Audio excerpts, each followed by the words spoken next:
to Anadolu University Communication Sciences faculty for organizing the 17th symposium, and also having me as one of the speakers in the welcome address in the English panel. Actually, one of the things that I could say is I'm so happy that the gym that has been started in 2002 is continuing without a break across those years. And I was really, thinking about our symposium when we were planning it. Did we think that this will go on that many years? I'm so happy in 2020 we are witnessing the 17th one. And also thanks to the support that we are getting from the scholars from Turkey and internationally. I wish you a very fruitful symposium, and greetings to all of you from the United Arab Emirates. Thank you again. Thank you so much, Professor Görpe, for your speech. And now I would like to leave the floor for Professor Erkan Yüksel.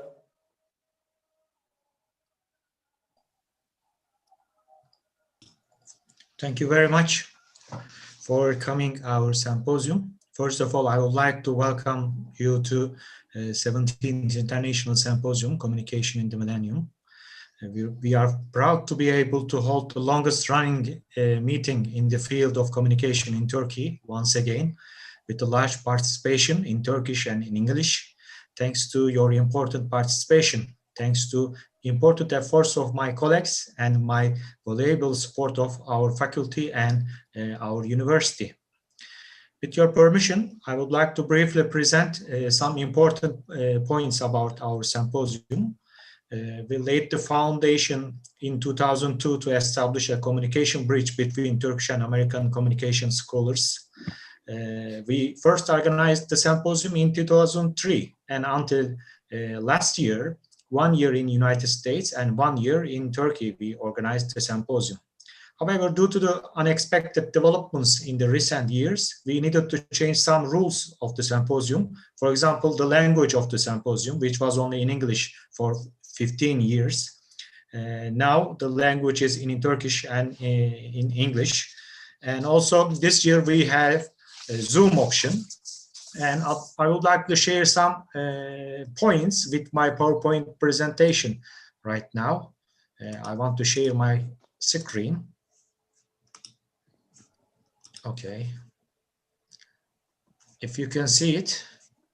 Yes, we can see it now. Thank you. Okay.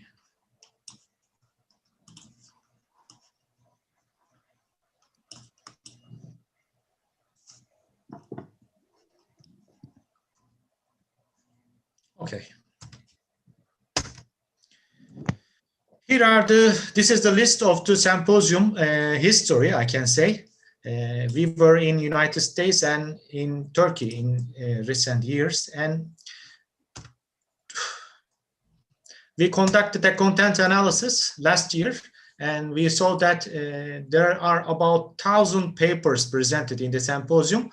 744 of them were published in our symposium books. And the number of our participants is more than 1,000. And most of them were associated professors. And the others were, we have more than 100 professors.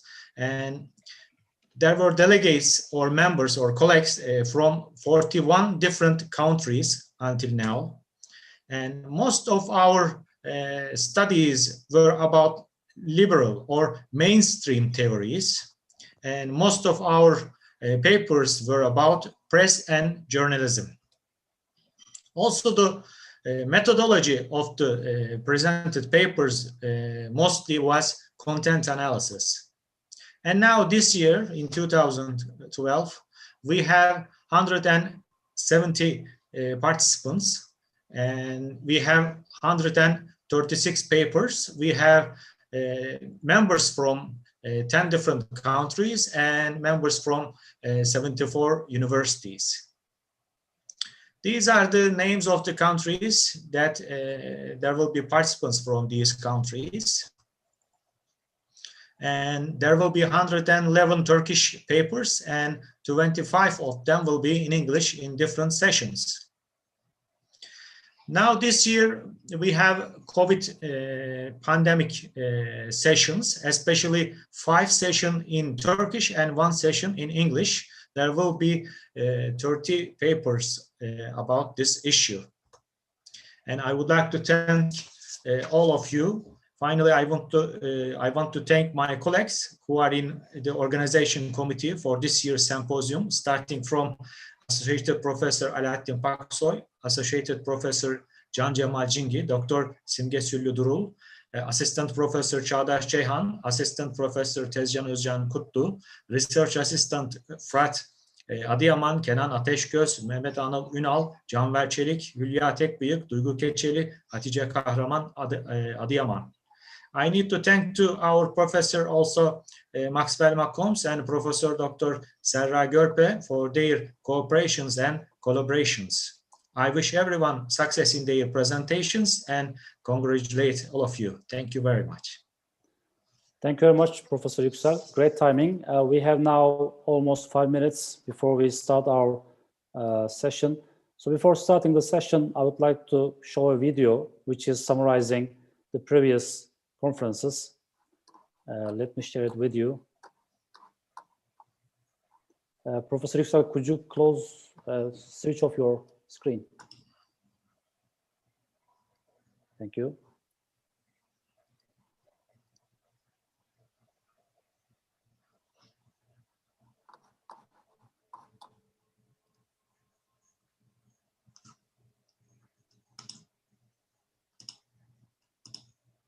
It's playing, right?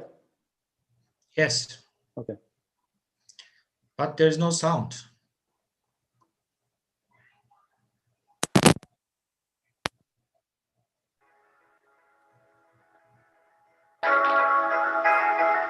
Good.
Okay, I think we really witnessed the last 18 years of all Communication in the Millennium symposiums. Some of you were looking with some emotions. I can see, especially on my Professor Serra Görpe and Erkan Yüksel. While you were looking at some pictures, you were feeling very emotional.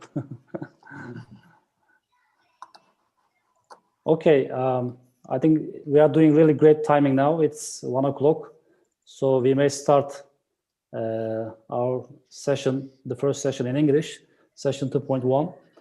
The first session is going to be about COVID-19. We have 5 papers, and I would like to start with Ionut Marian Angel, Cătălin Berescu, and Filip Alendrescu. We have 3 authors from Romania. Actually, Cătălin is my friend. We had a great conference last year in Iceland. It was in November.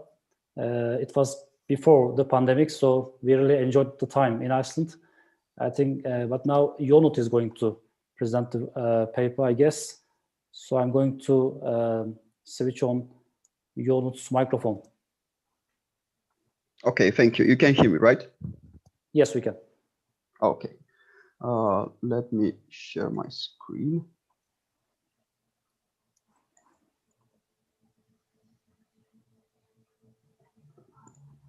Okay. Okay, so thank you for your introduction. I'm Ionut Angel. We are delighted to have the opportunity to present part of our latest research on anti-Roma mass media inflicted racism during the COVID-19 pandemic. I work together with my colleagues Filip Alexandrescu and Cătălin Berescu at the Research Institute for Quality of Life, Romanian Academy. In our academic background, share similar interest in processes such as ghettoization, urban planning, environmental and urban injustices, ethnic and racial studies more broadly. Our presentation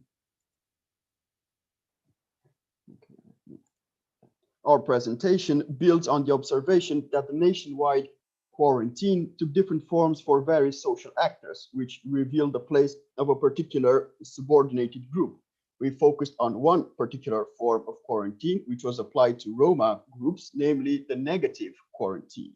This was built largely through the Romanian national and local mass media, which created and then legitimized the imposition of negative quarantine to contain the unruly and the potential infectious Roma. Of course, one second. Can you make full screen on the presentation so we can, especially the later parts are important to see. Okay. Thanks.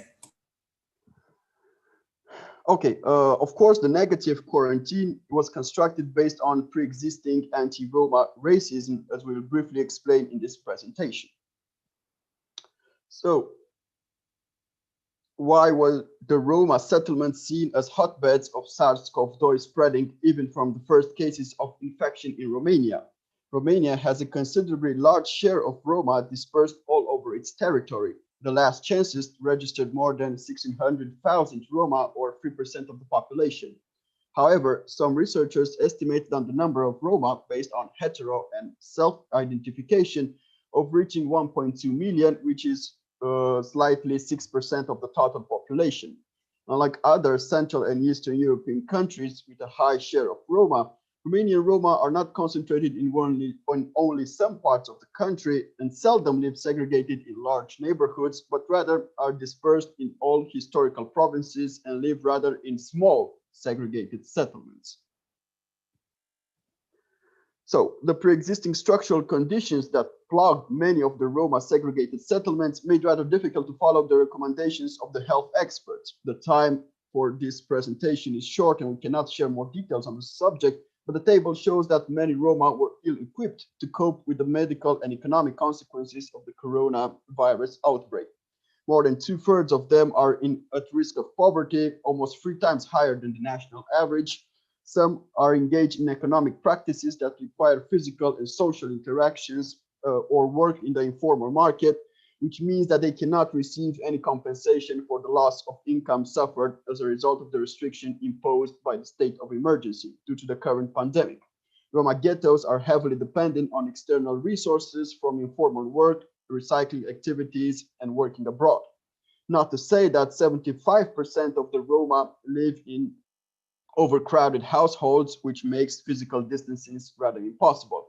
Also, almost half of the families live in just one room, while in 30% of the cases, multiple families reside in one room. Okay, so now that we have pinpointed the structural preconditions that might have framed the Roma settlements as hotbeds of SARS-CoV-2 spreading, let me present our data sources for this presentation. In order to define the practices of what we call negative quarantine, we use discursive analysis from national and local news platforms and newspapers, as well as pieces of information from Roma-related platforms and social media.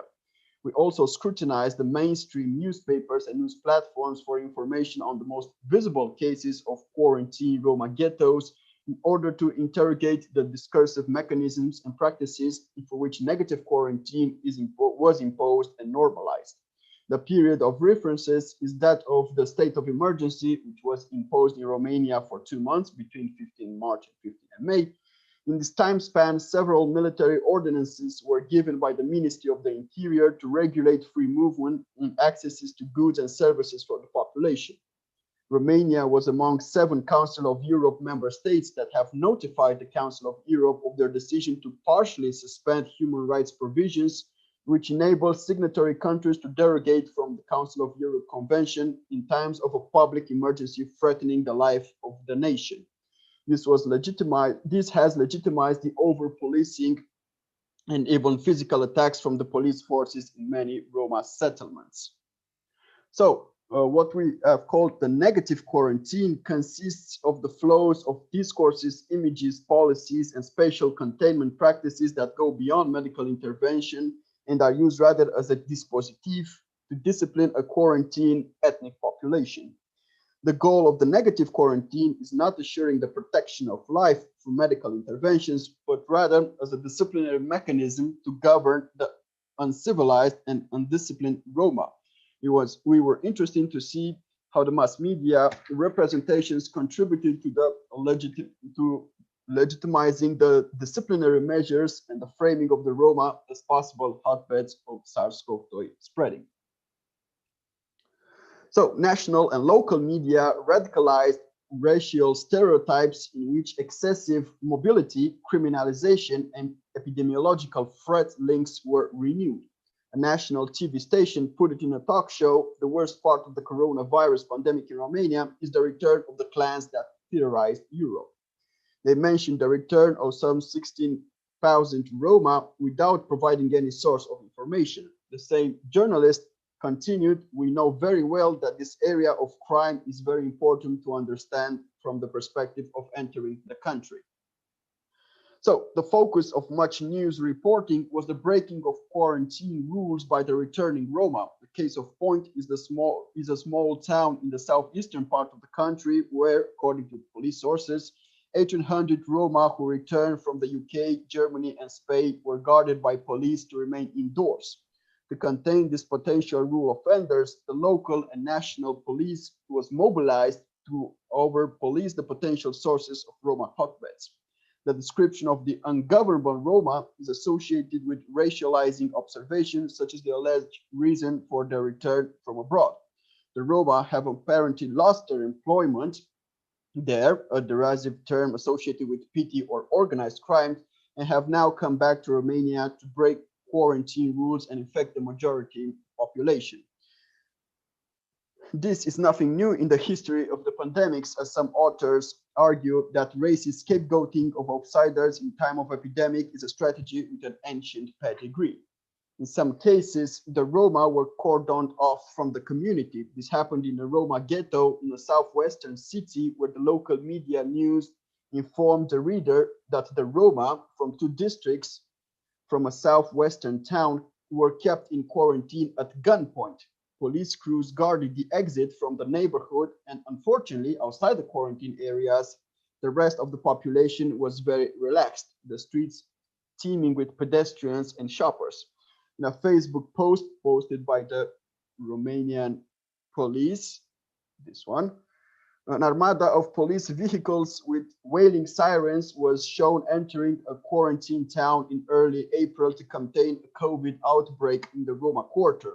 A similar video was broadcasted at the end of March on a regional media outlet in a Transylvanian town in central of Romania, where police cars and unarmed soldiers patrolled in early March the Roma quarters of Valea Rece, one of the biggest ethnic ghettos in Romania, urging people to stay indoors.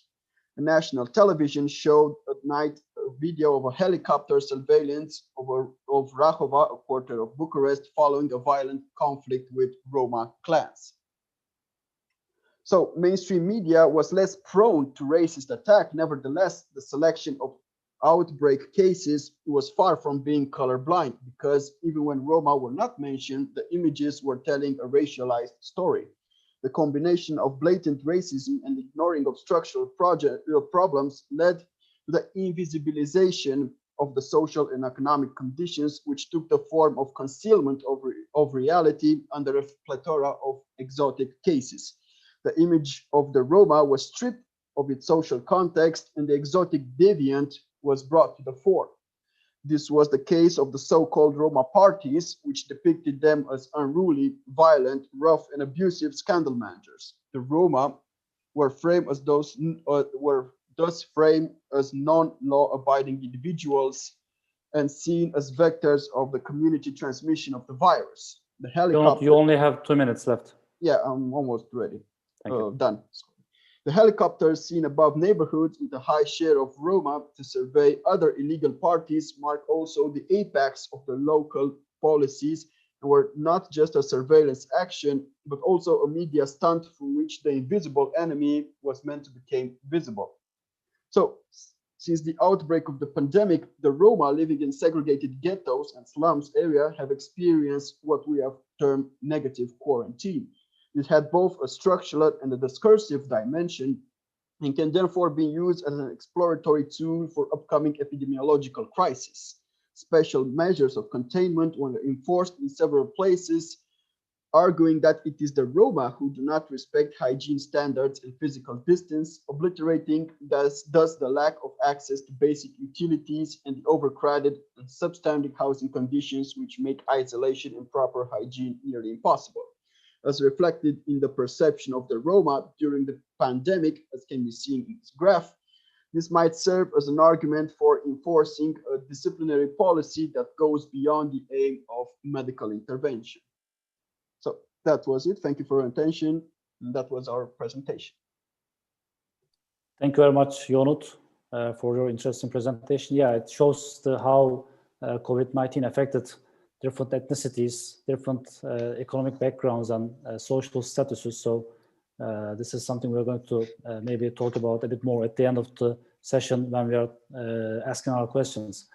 As you know, you only have 10 minutes for presentations. And for the questions, we will be having 5 or 10 minutes at the end. So now we will just move on to the next presenter, who is Onur Birol. I'm going to switch on your microphone.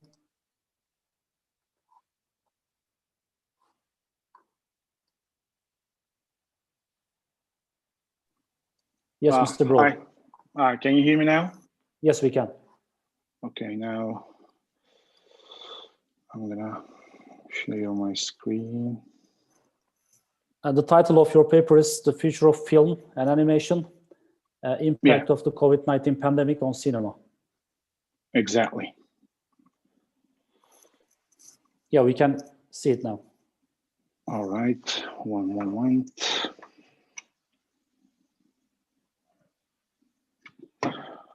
Okay, thank you for the opportunity during this coronavirus outbreak to organizing this conference, this symposium.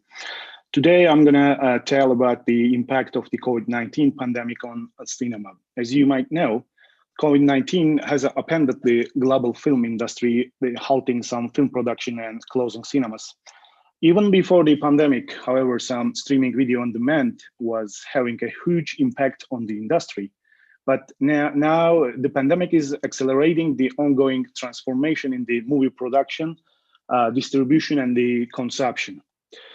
So the COVID-19 pandemic has a significant impact on the film industry in 2020, reflecting its impacts across all art industries.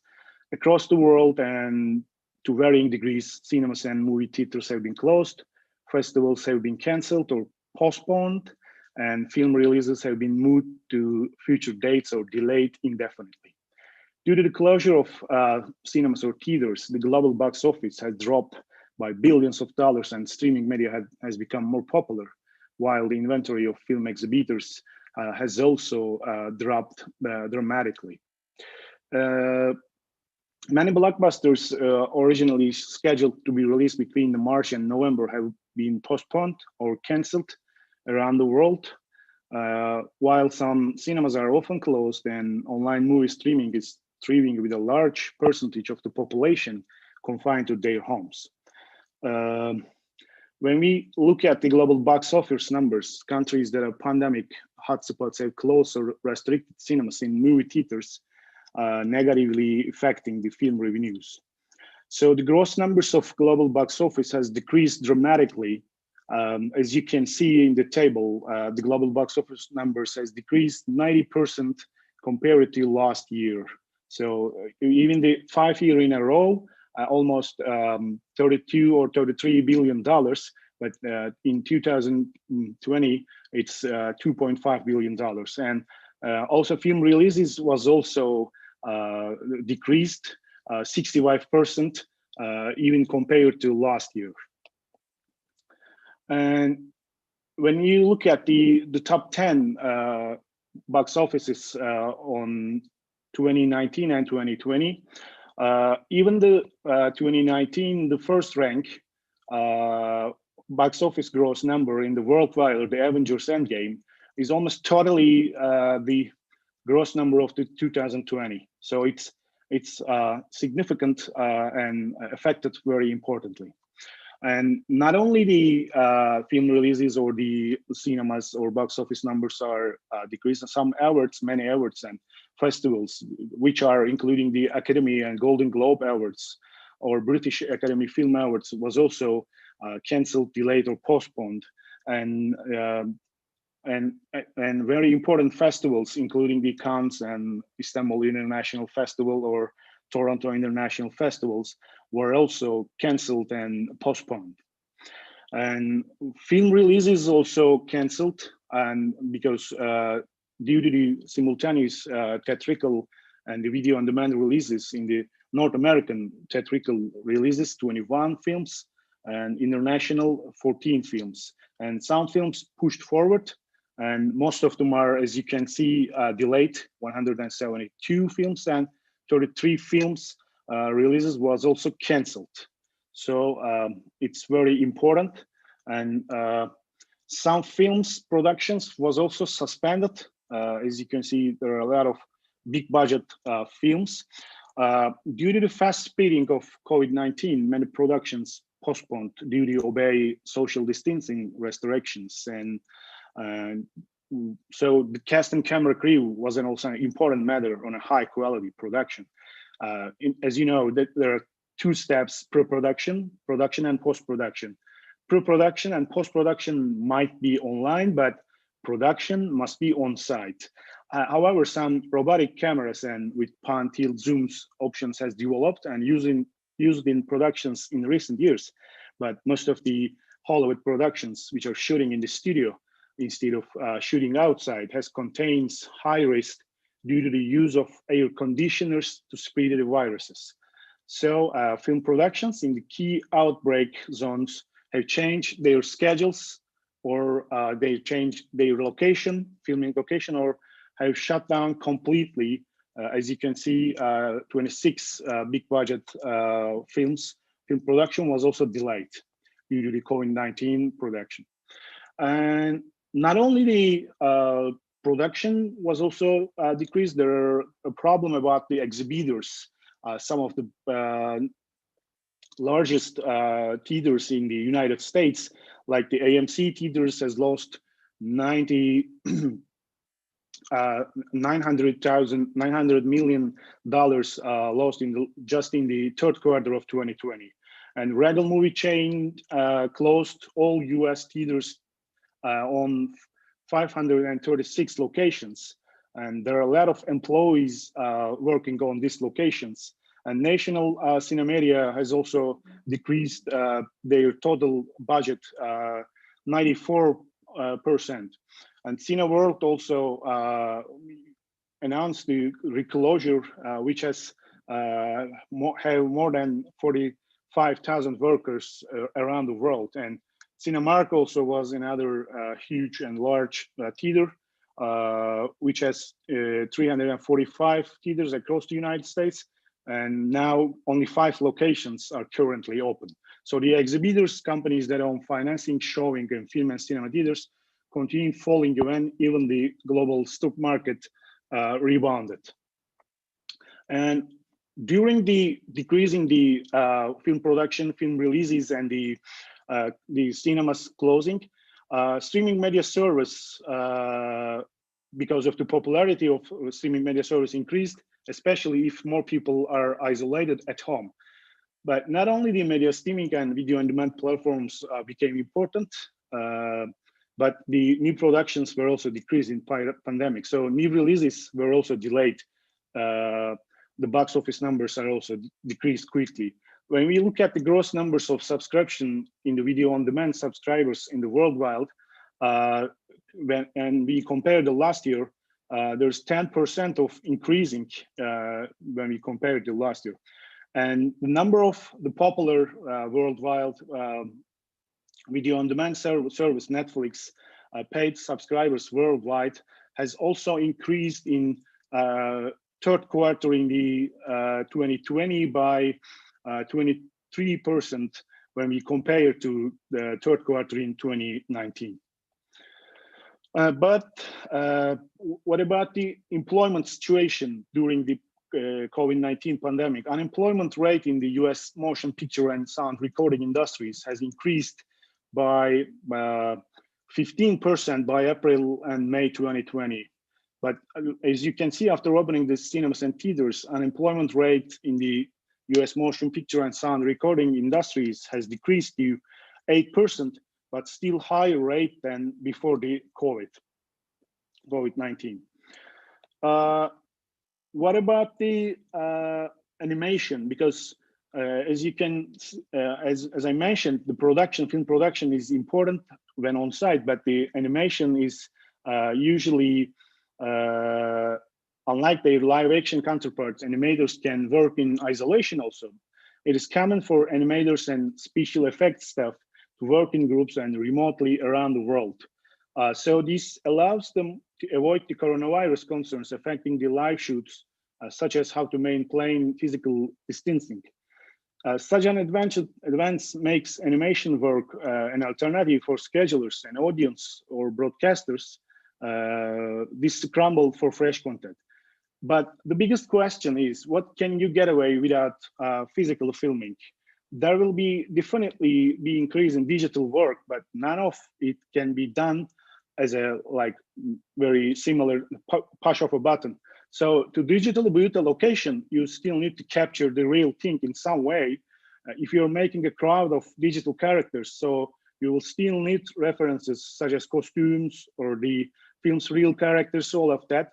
So it's not very popular in animation. It will be how about to shift some of the film to work with the computer generation. So when we look at the future productions and conclude all the data, the business model is moving from the third-party distribution and single ticket sales toward its own distribution and recurring revenue. This is seen by investment in, I think, some video on demand services, where a single movie or TV series is rarely a profit driver, rather recurring subscriptions, and in some cases, advertising and produce values. On the distribution side, the consolidation among theater operators could increase smaller studios' reliance on alternative platforms to fund and promote their films, like in addition to video on demand services. Maybe the gaming companies are also sensing an opportunity for the virtual reality for people can play at their homes easily. And so when we last sentence, even the subscribers in the video on demand service are increasing, but the film production is still decreasing. So the question is, what will in the future? Because if you are isolated at home, you have only one choice: watching television or video on demand service. But if you didn't see any new releases, what will happen? We will see, I think, in the next year, because 2021, I think more decreases we will see in the film production. I think we are on time, and thank you for listening. If you have any questions, you can email me.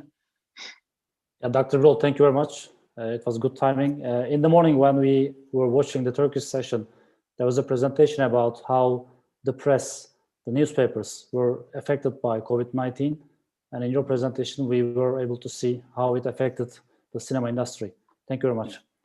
We are going to now move on to the next presentation, which is going to be made by Noah Udrago. I'm going to now switch on your microphone. Noah's paper's title is Social Media Literacy in Crisis Context, Case of Fake News Consumption during COVID-19 lockdown.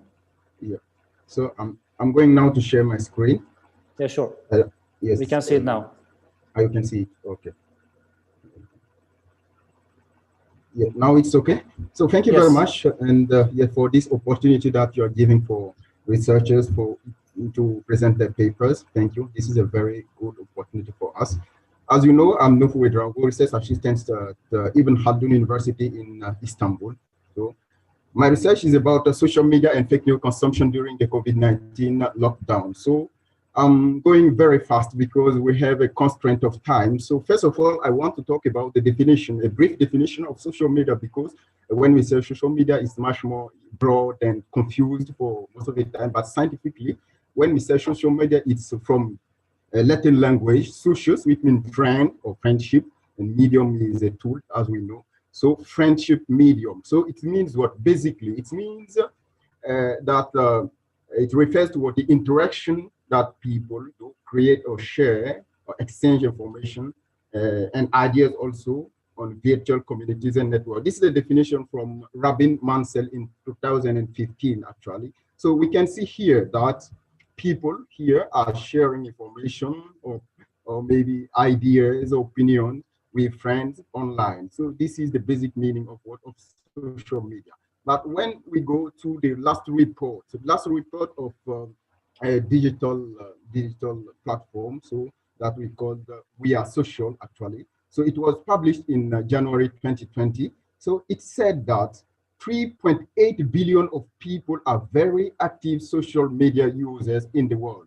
And this is a penetration of 49%, okay? So this penetration brought about a 9.2% of growth, okay, annually. So comparatively to 2019, of course, because in 2019 we had less growth than 2020 here.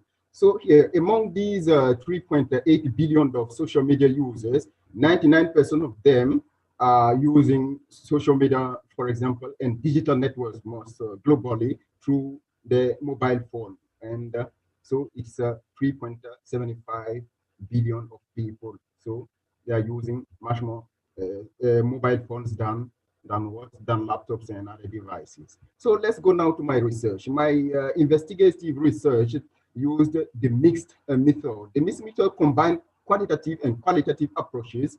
It means that I first of all addressed that reached 186 respondents online, and also interviews, because when you say interviews, it's much more qualitative research, so with digital professionals. So here, regarding the research questions and hypotheses, the first research question is the following. In the context of crisis like the COVID-19 pandemic, for example, what motivates quarantine people to resort to use excessively social media? That's the first question that I elaborated. And the second research question is, how do people make the difference between fake news and accurate information when they are using social media. So the main assumption that I did is during the COVID-19 pandemic, digital users have been consuming much more fake news than normal time.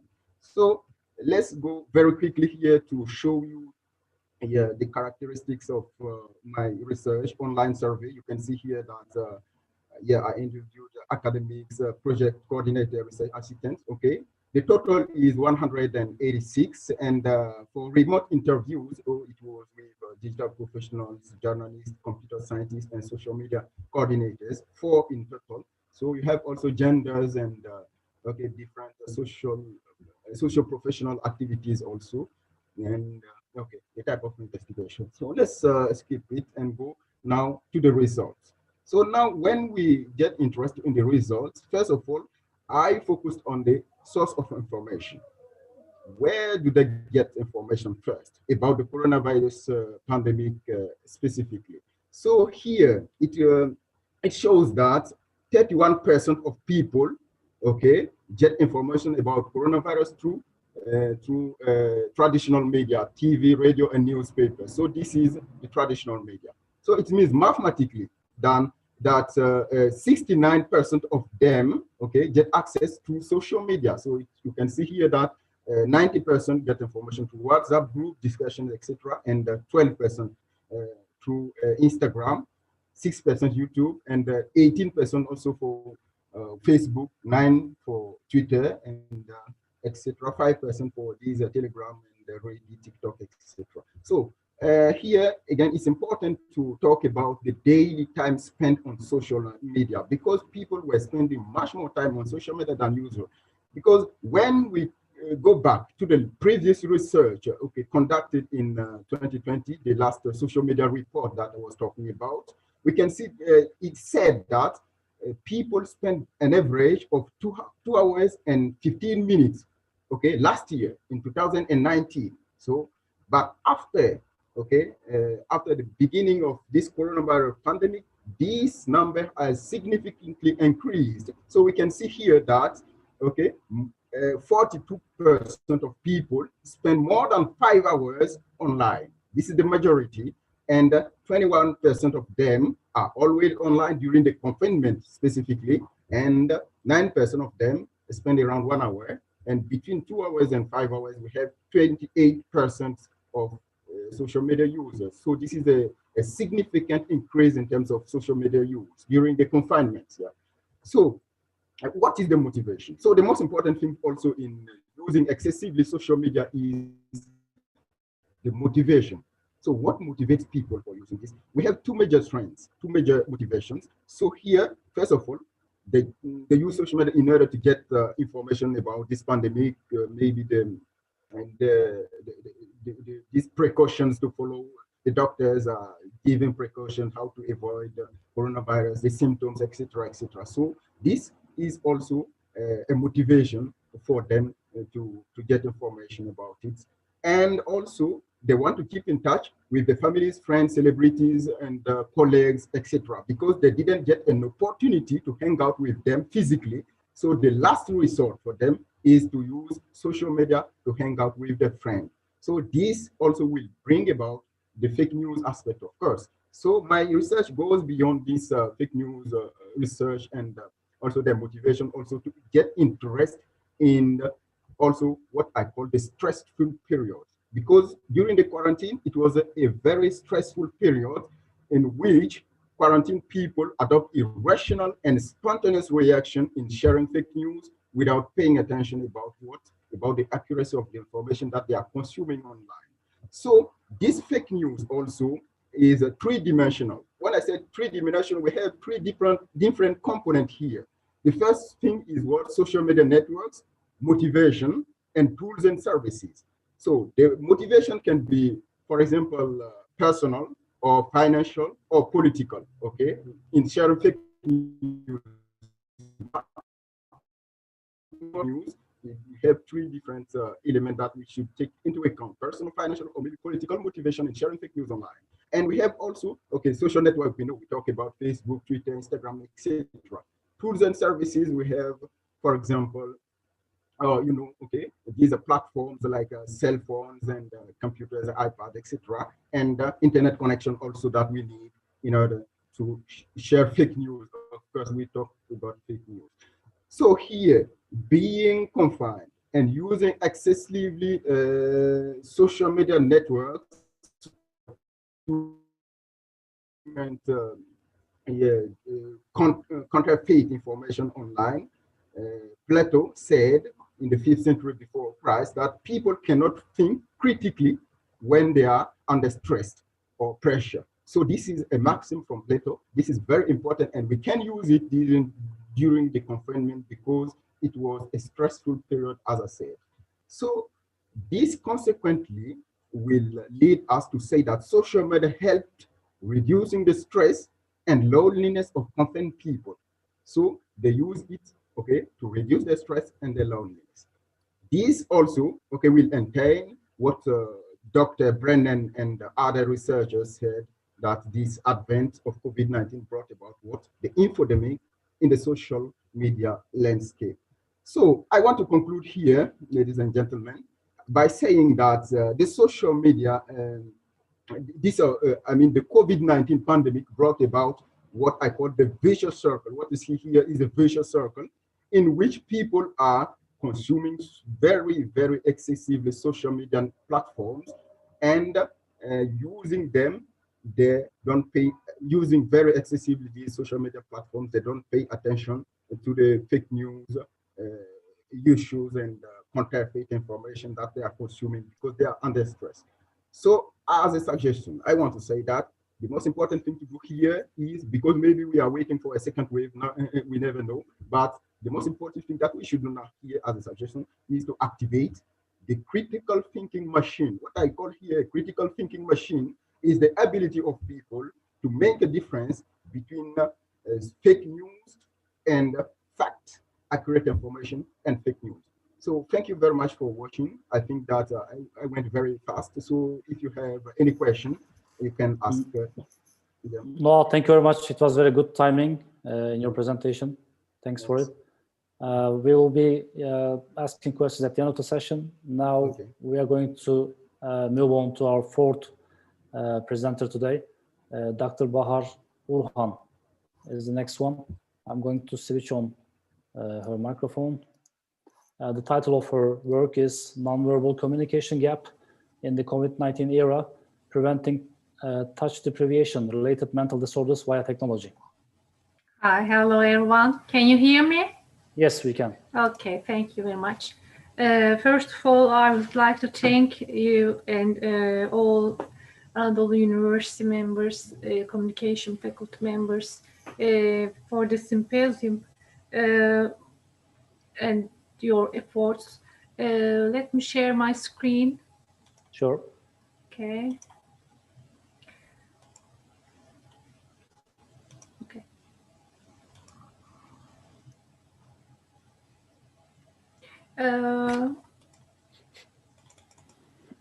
I cannot see myself. Well, this is how it is on Zoom. Okay. You cannot see yourself, but now we also cannot see the PowerPoint. Okay, we are using Teams. My presentation is about nonverbal communication. And but you can still try to open your file if you share the screen. I share.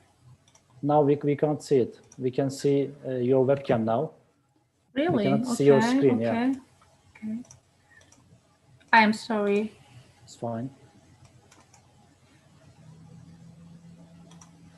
Is it okay now? Yes, now we can see it. Thank you. Okay, I am sorry.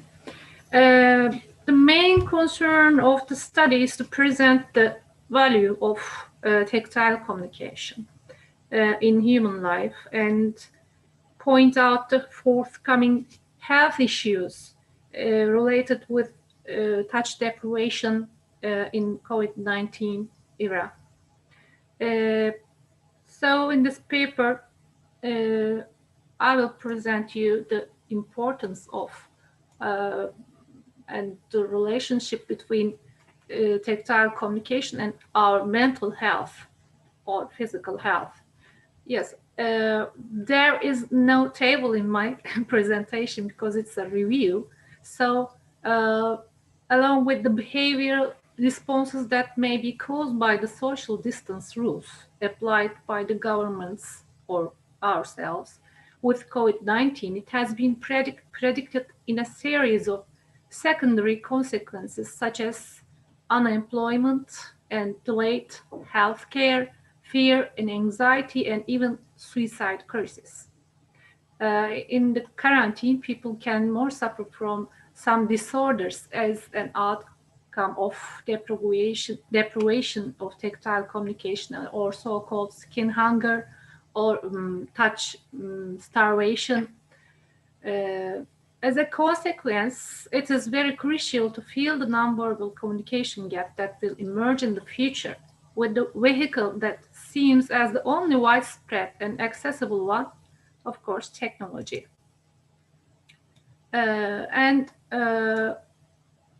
all people experiencing depression in these days. So depression symptoms, sadness and loss of interest, etc., and somatic symptoms such as anxiety and insomnia express the individual's emotional pain.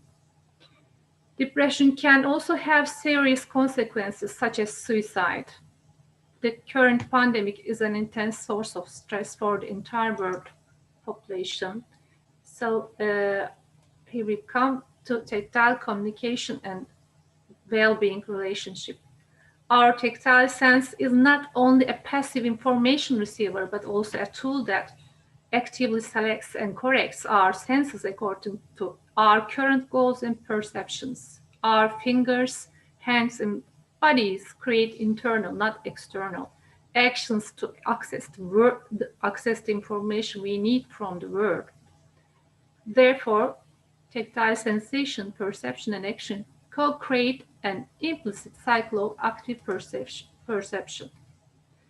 So, touching styles can be classified according to their forms, areas, and densities. Some laboratory studies shows that touch is rarely used alone, and one person communicates by stroking, holding, and hugging another, which characterizes social emotion, love, gratitude, and sympathy. Interaction studies on touch and emotions show that emotional tactile behavior transmits intimacy and serve as bond marks that build collaboration and social trust in society. Likewise, neuroscientists associate certain types of touch with feelings of reward and compassion because they can trigger the release of oxytocin. Yes, we can talk about some touching styles and their emotional outcomes. First of all, the hugs and handshakes. Among the behavior of greetings, a hug and a handshake are the most seen behavior between sincere friends and the loved ones.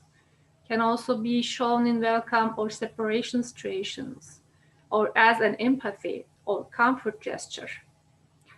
Hugging especially can refer to a psychological sense of well-being and often a positive emotional experience. Bodily touch such as hand-holding also lead to positive psychological and physiological outcomes. And maternal touch and social touch. These are very important for us. So we haven't been able to touch anybody, even our children, without hesitate since March. So let me present hormones and chemicals affected by emotional outcomes of tactile communication. Here's a table, understanding the basic, some kind of table, understanding the basics of happy hormones. So dopamine, the reward hormone, feel-good hormone, oxytocin, love hormone, serotonin, the calm hormone, endorphin, delivers us feelings of euphoria and pleasure.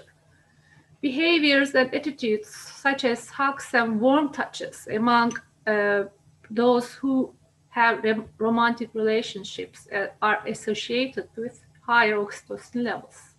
Especially positive emotional experience leads to higher plasma oxytocin, norepinephrine, cortisol, and balancing blood pressure. Hugging someone has such a beneficial effect as increased endorphin production that strengthens the immune system. Oxytocin, dopamine, and serotonin are effective on also our blood pressure, nutritional reflexes, thirst, body temperature, metabolism, sleep cycles, self-esteem, heart rate, hydration, water protection, ovarian and testicular function, sleep patterns, and mood, etc. So there is a science field which interesting about immune system and emotions. So there is a science field named psychoneuroimmunology. And David Felton says about this, the field of psychoneuroimmunology as a scientific discipline. And I am not talking about people who hang crystals from their rear view mirrors. I am talking about hardcore research is showing that the nervous system and the immune system communicate with each other massively, extensively, and continuously. So we come to touch deprivation. And touch deprivation's relationship with our mental health.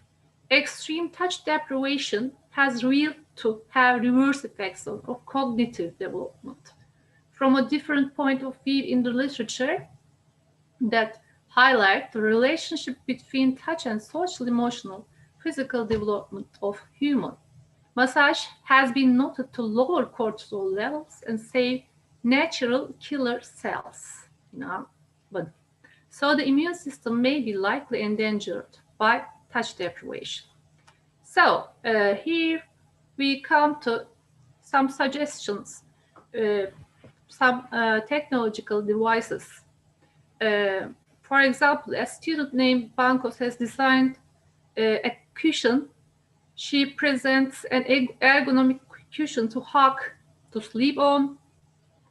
You can see the picture of the cushion also, and to comfort the neck while traveling, etc. This cushion can stimulate the body for releasing oxytocin hormone. Because hugging, kissing, or eating some specific food can help to release oxytocin hormone. And there is also a nasal spray for oxytocin you can use. And so people feel relaxed, happy, social, and self-esteemed by this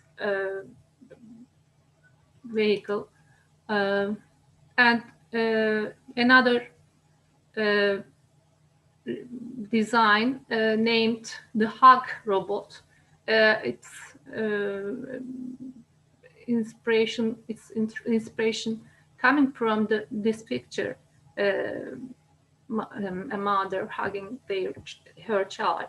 So they found extended families cannot live together, usually communicates by phone or email as today, but they also need intimate communication that's very important for mental, physical, and emotional health. So this product designed to reflect a human hug in the context of shape, texture, and gesture by having a vibration motor, light, voice, and thermal fibers. The hug also enables the user to leave a hug message.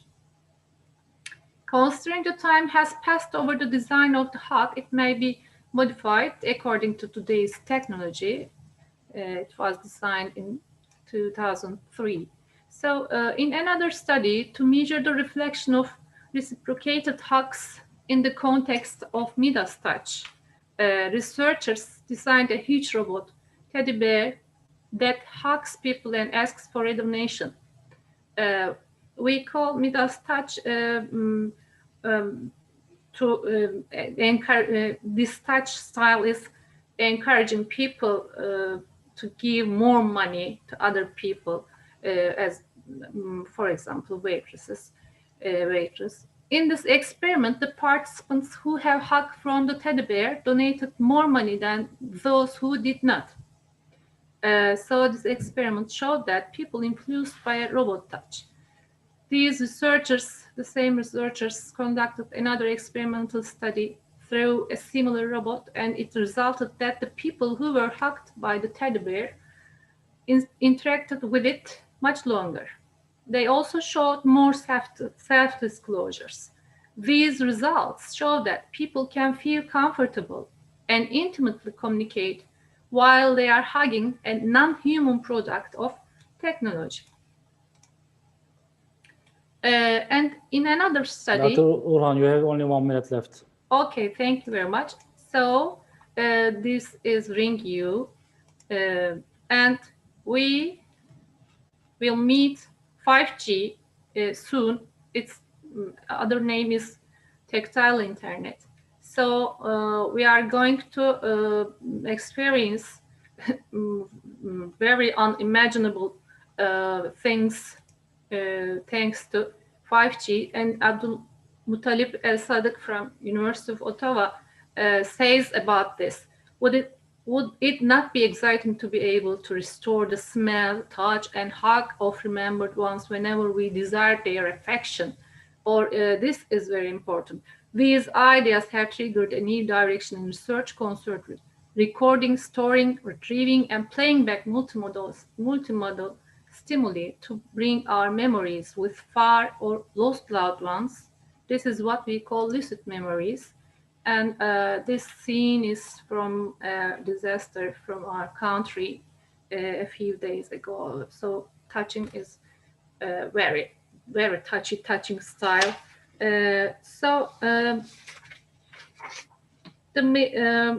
We have to satisfy our need to be touched. So thank you very much.